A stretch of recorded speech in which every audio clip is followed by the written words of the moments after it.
성경 말씀 보겠습니다. 에베소서 2장 1절입니다. 에베소서 2장 1절부터 10절까지 함께 읽도록 하겠습니다. 그는 허물과 죄로 죽었던 너희를 살리셨도다. 그때에 너희는 그 가운데서 행하여 이 세상 풍조를 따르고 공중의 권세에 잡은 자를 따랐으니 곧 지금 불순종의 아들들 가운데서 역사하는 영이라. 전에는 우리도 다 그 가운데서 우리 육체의 욕심을 따라 지내며 육체와 마음에 원하는 것을 하여 다른 이들과 같이 본질상 진노의 자녀이었더니 긍휼이 풍성하신 하나님이 우리를 사랑하신 그 큰 사랑을 인하여 허물로 죽은 우리를 그리스도와 함께 살리셨고 너희는 은혜로 구원을 받은 것이라. 또 함께 일으키사 그리스도 예수 안에서 함께 하늘에 앉히시니 이는 그리스도 예수 안에서 우리에게 자비하심으로써 그 은혜의 지극히 풍성함을 오는 여러 세대에 나타내려 하심이라. 너희는 그 은혜에 의하여 믿음으로 말미암아 구원을 받았으니 이것은 너희에게서 난 것이 아니요 하나님의 선물이라. 행위에서 난 것이 아니니 이는 누구든지 자랑하지 못하게 함이라. 우리는 그가 만드신 바라 그리스도 예수 안에서 선한 일을 위하여 지으심을 받은 자니 이 일은 하나님이 전에 예비하사 우리로 그 가운데서 행하게 하려 하심이니라. 아멘. 우리는 지난 에베소서 1장에서 장세전에 우리들을 하나님께서 택하여서 예수님의 십자가의 보혈로 깨끗하게 씻어서 하나님의 자녀로 삼아주시고 또 성령 하나님께서 인치시고 보증이 되어주셔서 우리는 확실하게 하나님의 자녀가 되었음을 함께 살펴봤습니다. 또한 지난 주일에는 그러한 우리들이 신앙생활하는 가운데 항상 지혜와 계시의 영을 받아서 하나님을 항상 알아가고 하나님과의 어떤 만남을 통해서 하나님이 어떠신 분인지를 정확하게 바르게 계속해서 알아가고 또 우리에게 부르심의 소망이 무엇인지 기업의 영광의 그 풍성함이 무엇인지 또 우리에게 베푸시는 그 능력의 지극히 크심이 어떠한지를 알면서 항상 이것을 생각하면서 살아가기를 구하는 바울의 기도를 우리가 들었습니다. 오늘은 2장 1절부터 10절에 있는 말씀, 본문 말씀으로 영적으로 죽었던 우리들이 본질상 진노의 자녀였던 우리들이 하나님의 은혜로 말미암아 구원을 받았다는 사실을 말씀을 하고 있습니다. 오늘 본문을 통해서 우리 성도들의 과거와 지금 현재와 앞으로 미래라는 제목으로 말씀을 드리겠습니다. 우리 성도들의 과거의 모습은 어떠했습니까? 오늘 1절에 있는 말씀처럼 허물과 죄로 죽었다고 했습니다. 여기서 1절과 2절에서는 너희라는 말이 나오고 3절에서는 우리라는 표현이 나오는데 이 1절과 2절은 너희라는 말은 이방인들을 말합니다. 다시 말하면 좁게 말씀을 드리면 에베소 교회 성도들을 말해서 너희라고 표현을 했고 3절에 있는 말씀은 우리가 이 말 유태인들을 말을 하고 있다. 우리 이 이방인들이나 유태인들이나 더 한 가지로 허물과 죽었던 자들입니다. 허물이라고 하면 왜 두 말을 이렇게 구분해 놓았을까? 이렇게 한번 찾아보니까 국어사전에서는 이렇게 말을 했어요. 잘못을 저지른 실수를 허물이다. 잘못을 저지른 실수. 남에게 비웃음을 살 만한 거리들을 허물이라고 이야기하고 죄는 하나님의 정한 기준에서 어떤 기준에서 벗어난 상태. 이것을 죄라고 합니다. 다르게 말씀을 드리면 우리가 일반적으로 우리끼리 세상에서 안 믿는 사람들과의 사람들 관계에서 너 죄 지었지라는 그 죄와 그 허물이 많다고 하는 그 죄 허물과는 다른 개념입니다. 여기서 죄와 허물이라는 것은 하나님 보시기에 하나님과의 관계에 있어서 잘못된 실수 또 잘못된 어떤 기준에서 벗어난 것들을 말합니다. 크게 말하면 하나님을 알지 못하고 자기 하나님의 그 통치를 받는 세상이 아닌 전혀 다른 세상에서 살고 있는 그러한 모습을 허물과 죄로 죽었다고 이야기하는 겁니다. 죽었다는 것은 육적으로 죽은 게 아니라 영적으로 죽었다는 것이죠. 죽었다는 말은 다른 말로는 하나님과 우리의 관계가 끊어졌다는 겁니다.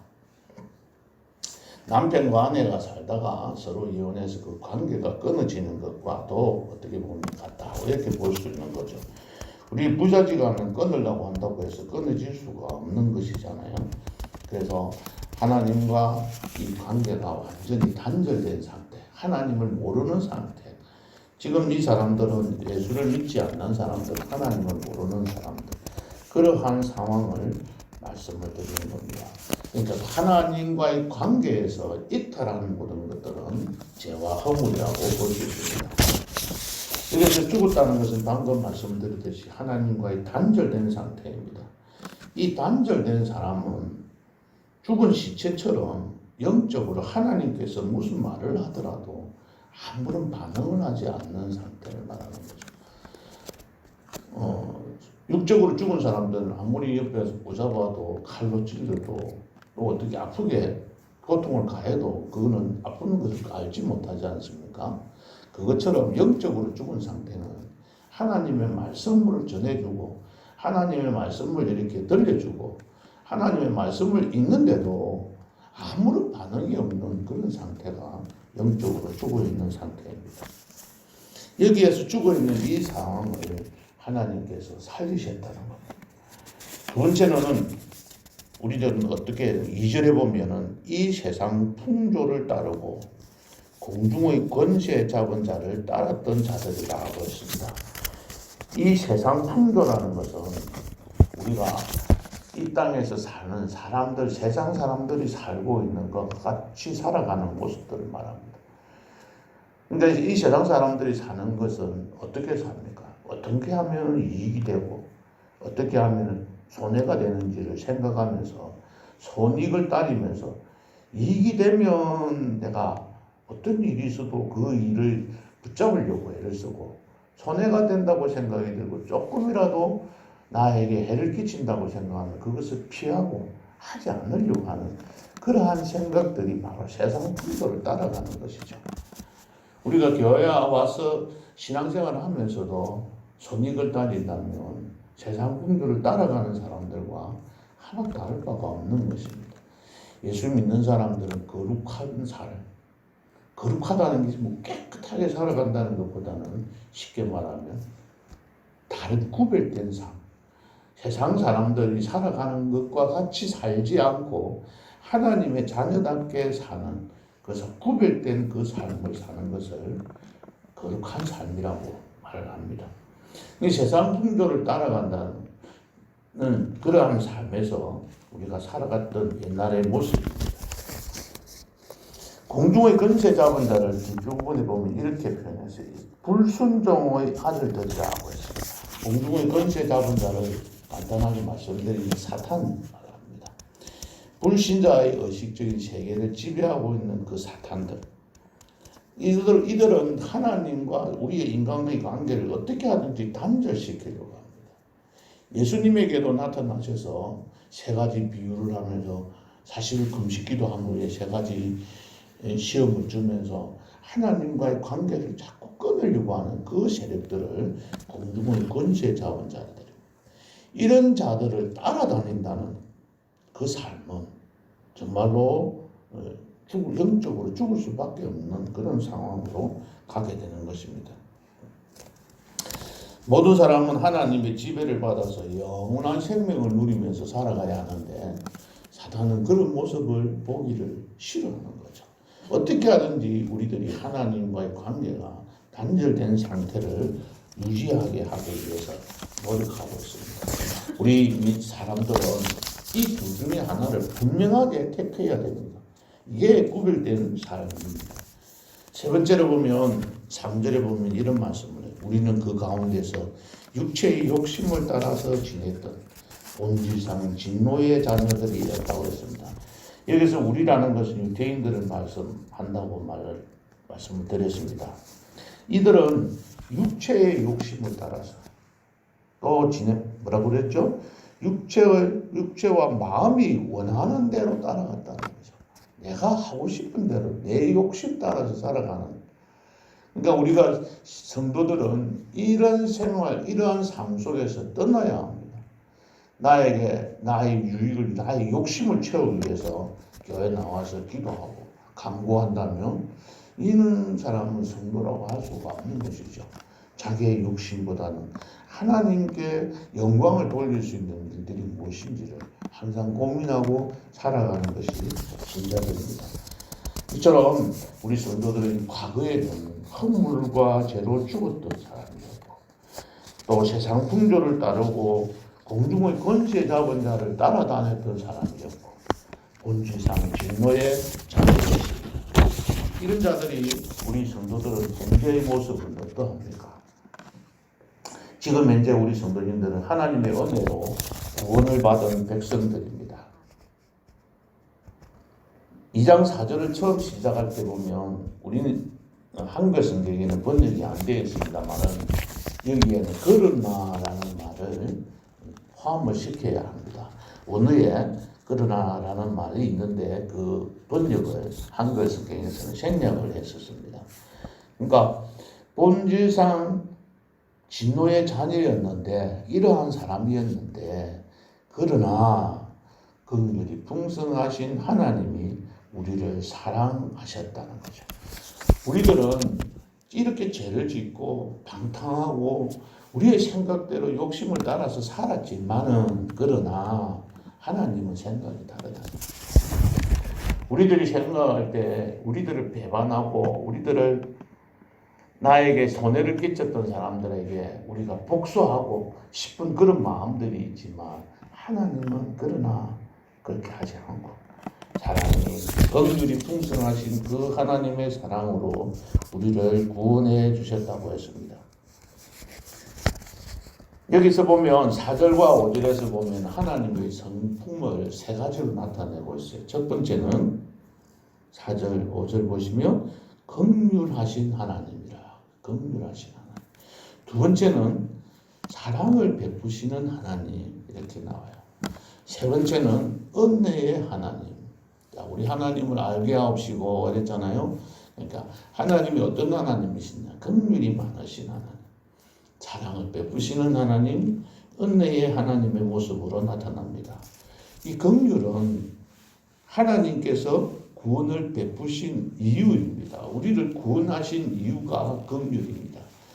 긍휼이라는 말을 다른 말로 불쌍하게 우리가 이 땅에서 세상에서 살아가는 그 모습이 육체의 욕심을 따라가서 살아가는 죽었던 우리의 모습들을 보면서 긍휼, 불쌍하게 여겼다는 거죠. 불쌍하게 여기는 그 마음이 있기 때문에 하나님은 오늘도 우리 곁에 오셔서 우리를 위로하시고 우리를 살펴주시는 거죠. 은혜는 은혜의 하나님이라고 했는데 이 은혜는 바로 구원의 성격. 다시 말하면 아무런 대가 없이 은혜라는 말은 아무런 우리가 무슨 공로가 있어서가 아니라 그저 값없이 주신 그것을 은혜라고 말합니다. 그래서 구원하신 방법을 말씀하고 계시는 거죠. 사랑의 하나님은 이렇게 우리를 구원하시는 그 모습이 바로 사랑이십니다. 이러한 긍휼하신 하나님, 사랑의 하나님, 또 은혜의 하나님께서 우리들을 구원해 주셔서 우리는 구원받은 백성입니다.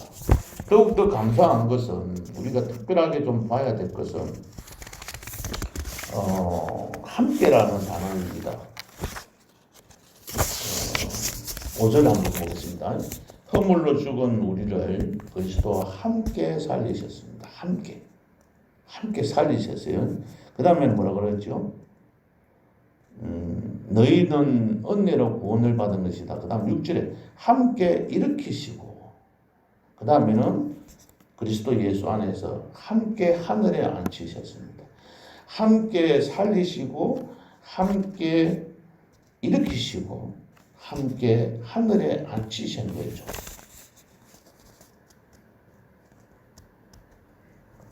사도 바울은 갈라디아서 2장 20절에서 내가 그리스도와 함께 십자가에 못 박혔나니라고 했습니다. 그리고 로마서 6장 5절에서는 만일 우리가 그의 죽으심을 본받아 연합한 자가 되었으면 또한 그의 부활을 본받아 연합한 자가 되리라. 이 말이 바로 우리가 예수님과 함께 죽었으면 우리도 하나님과 함께 그 예수님과 함께 살리심을 받아서 부활하게 된다는 것이죠. 허물과 죄로 죽었던 우리들은 하나님 긍휼이 풍성하신 하나님께서 그냥 두시는 것이 아니라 우리를 함께 살리신 것이죠. 이 함께 살리심을 받으려고 하면 우리는 어떻게 되어야 될까요? 하나님과 함께, 예수님과 함께 죽어야 되는 거죠. 죽지 않은 사람을 살려주시지 않는 겁니다. 이 말씀을 어떻게 해서 이렇게 말씀하셨을까 생각해 보면 이래요. 초대교회에 이 당시 에베소 교회 성도들이 핍박을 많이 받고 있었습니다. 어려움을 많이 입었습니다. 예수를 믿는다고 하면 세상 사람들이 바라볼 때 손가락질하고 그 정도만 끝난 게 아니라 죽을 수밖에 없는 그런 상황까지도 도달했습니다. 그바리스에 나오는 영화에 나온 것처럼 사자의 밥이 되기도 하고 십자가에 못 박혀서 죽어지는 그러한 처형의 단계까지 사자밥이 되기도 하는 이런 상황에 도달하는 그러한 초대교회 성도들을 향해서 너희들이 하나님과 그들 예수님과 함께 그들이 죽으면 예수님과 함께 살려주시고 예수님과 함께 이렇게 세워주시고 그들을 하나님 우편에 함께 앉혀주신다는 그러한 놀라운 위로의 말씀입니다. 계시록 14장 10절에 보면 요한계시록 14장 13절에 보면 주 안에서 죽은 자가 복되도다 하고 했습니다. 그러니까 하나님 안에서 주님 안에서 함께 죽은 자들은 이와 같이 함께 하나님께서 살리시는 것입니다. 우리는 죽지 않고 부활하려고 해요. 죽지 않고 우리는 받을 영광을 다 받으려고 합니다. 그러면 우리는 함께 일으킴을 받을 수가 없는 것이죠. 주님 안에서 날마다 죽어야 합니다. 평신도로서 생활하고 신앙생활할 때는 이러한 모습들을 생각하지 못했지만 이러한 사역자로서 일을 하면서 항상 느껴지는 것이 내가 죽지 않으면 이 모든 일들을 감당할 수 없다는 생각으로 날마다 죽여나가는데 그것이 그렇게 힘들고 어려운 줄 몰랐어요. 정말 이 목사님들께서 이렇게 말씀을 전하시고 앞에 함께 목회를 해 나가시지만은 이분들의 힘듦이 평신도 때는 도저히 이해할 수가 없었던 일들이 항상 저희에게 다가올 때마다 하나님 앞에서 함께 그리스도와 함께 죽는 훈련을 계속해 나가고 있습니다. 아직까지도 부족하고 많은 것들이 부족한 점이 많지만은 우리들의 모습이 항상 하나님 앞에서 예수님과 함께 죽는 이것이 바로 그리스도와 우리가 연합하는 것이죠. 하나가 되는 것입니다. 그러한 우리들을 이러한 모습으로 변화시키기 위해 하나님을 항상 찬송하며 살아가야 합니다. 이 모든 것은 은혜입니다. 우리의 공로가 된 것이 아니라 하나님께서 주신 선물입니다. 그러므로 누구든지 자랑할 것도 없습니다. 자신의 의를 드러내지 말고 자신의 모습을 교회 앞에서나 성도들 앞에서 드러내는 그러한 어리석음을 건져야 합니다. 내가 남들보다도 잘난 것도 없고 아무것도 드러낼 것이 없고 내가 하나님의 자녀 된 것은 바로 은혜로 밖에 없는 것을 항상 고백하고 주님 앞에서 날마다 죽어가는 삶이 되어야 합니다. 세 번째로 성도의 미래 모습은 어떠해야 합니까? 이렇게 구원받은 백성은 10절을 다 같이 한번 읽어보겠습니다. 시작. 우리는 그가 만드신 바라 그리스도 예수 안에서 선한 일을 위하여 지으심을 받은 자니 이 일은 하나님이 전에 예비하사 우리로 그 가운데서 행하게 하려 하심이라. 하나님께서 우리를 택하시고 우리를 구원하셔서 우리를 하나님의 자녀로 삼으신 이유는 바로 선한 일을 하게 하시기 위함입니다. 이 선한 일은 하나님께서 원래 창조하신 뭐라고 말씀을 전에 예비하사 우리도 그 가운데서 행하게 했다. 창세전에 다 이렇게 하나님께서 우리를 아담과 하와를 인간을 만드실 때에 하나님의 형상을 입어서 하나님의 형상을 닮아가도록 만드셨습니다. 그러나 우리들은 하나님 앞에서 죄를 지음으로 인해서 하나님과의 관계가 단절되어졌는데 여기에서 새롭게 만드셨다는 것은 바로 지으셨다는 이 말은 재창조했다는 것입니다.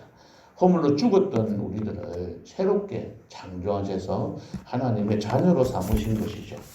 그래서 우리들은 하나님 안에서 선한 일을 행하시는데 이 선한 일이라는 것은 착한 일 이런 개념이 아니라 하나님께서 원하시는 일들을 행해야 합니다. 하나님 우리를 창조하신 이유는 하나님께서 우리들을 통해서 영광 받으시기 위해서 하나님을 위해서 우리를 만드신 것이죠. 시편 23편에 보면 우리를 하나님을 위하여 의의 길로 인도하신다고 했습니다. 우리 자신들을 하나님의 자녀로 삼으시고 우리에게 복 주시고 우리가 이 땅에서 살아가게 만드신 것은 하나님을 위해서 만드신 거죠. 그래서 우리는 하나님을 복되게 하나님을 영화롭게 하는 삶을 살아가야 합니다. 그것이 바로 선한 일을 하는 것입니다. 우리의 모습은 이와 같이 선한 일을 행해야 합니다. 이것은 우리의 육신에 따라서 할 수 있는 것이 아니고 성령을 쫓아서 행해야 합니다. 그래서 성령을 쫓아서 행한 사람은 반드시 그 결과가 성령의 열매로 나타납니다. 갈라디아서에서 나타난 것처럼 사랑과 희락과 화평과 오래 참음과 자비와 양성과 중심과 온유의 절제의 이 열매를 맺어가는 그 삶이 바로 성도들의 미래의 모습입니다. 우리들은 하나님께서 함께 그리스도와 함께 하나님 보좌 우편에 앉혀주십니다. 우리의 미래는 이렇게 아름답게 주님께서 준비해 주셨습니다. 그래서 우리들은 이 땅에서 살면서 그 택함을 받은 하나님의 자녀답게 선한 일을 행하여서 성령의 열매를 맺어서 하나님을 영화롭게 하는 그러한 삶을 살아가시는 성도님들이 되시기를 주님의 이름으로 축복합니다. 기도하겠습니다. 하나님, 오늘 귀한 말씀을 통해서 우리 성도들이 과거에는 삶 어떤 모습이었으며 현재는 또 하나님의 구원을 받은 하나님의 자녀가 되었음을 이 시간에 우리가 살펴봤습니다. 다시 한번 우리의 마음을 다잡게 하여 주셔서 감사를 드립니다. 하나님께서는 우리를 선을 행하게 하기 위해서 이렇게 새롭게 지으셨다고 하셨습니다. 그 목적에 맞게 살아가는 오늘 하루가 될 수 있도록 하나님 축복해 주시기를 원합니다. 그리하여 성령의 인도함을 받아 하나님을 영화롭게 하며 그리하여 하나님께서 원하시는 열매를 주렁주렁 많이 맺혀가는 오늘 하루가 될 수 있도록 축복해 주시옵소서. 예수님의 이름으로 기도합나이다. 아멘.